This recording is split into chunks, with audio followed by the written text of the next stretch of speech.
কংগ্রেসে যে টিকিট দেব, যারা টিকিট দেব আমি তার সাপোর্ট।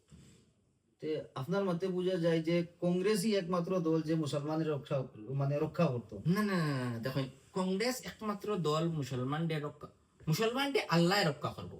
কমপ্লিট করে অত কংগ্রেসের মাঝে ও যেন এক কংগ্রেস যেইন মানে আইবার হবে 1-2 বছর হইছে তার সঙ্গে বইয়া পড়াই, কিন্তু আপনার কিতা বলা লাগেননি যে ও কংগ্রেস আর আরো পুরানা যে কর্মীগুলা কংগ্রেসের আছে তারা কিতা বেকার হয়ে গেল? না না না, দেখুন আমি ফুলেও কইছি আমরা এত তো অঞ্চল হইলো অতিথি পরায়ণ অঞ্চল। তো আমার সেদিন যে মিটিং আসলো আমরা কিছু যুব সমাজ হলে এখানে মিটিং একটা ফাটিছি। তো নিশ্চয়ই আমার তারা কোনো মিটিং উটিং কিছু হইলে আমার ডাক দে।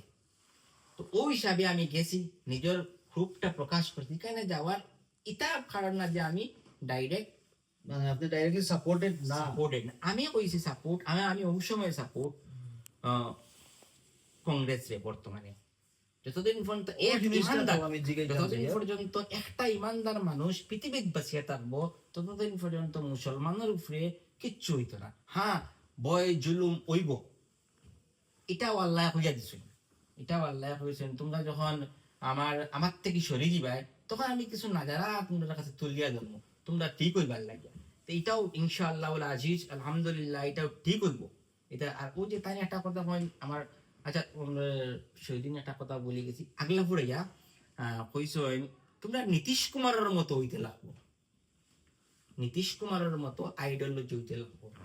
কখনো না ভাই, একজন মুসলমান হিসাবে কখনো আমি মুসলমান হয়ে বা একজন ভালো মানুষ হয়ে আমি নীতিশ কুমারের আইডিওলজি স্বীকার করতাম না। কেন না, কিতার লাগে করতাম না?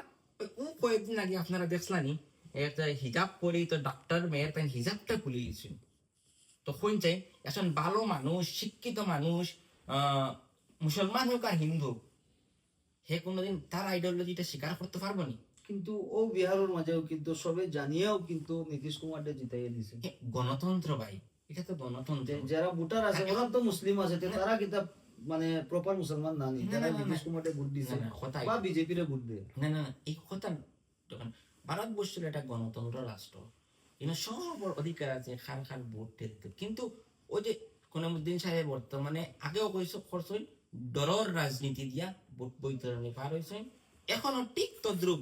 মানে তোমরা যদি আমারে ভোট দেও না আমি এজিপি যাইতাম না, আমি বিজেপি যাইতাম না, আর তোমরা রে বাসাইতো খে হেমন্ত আমার তোমরা রে উচ্ছেদ করিয়ে ডাইরেক্টলি তো এলা কিছু স্পিচ আইছে না, বাট তার ইন্টেনশন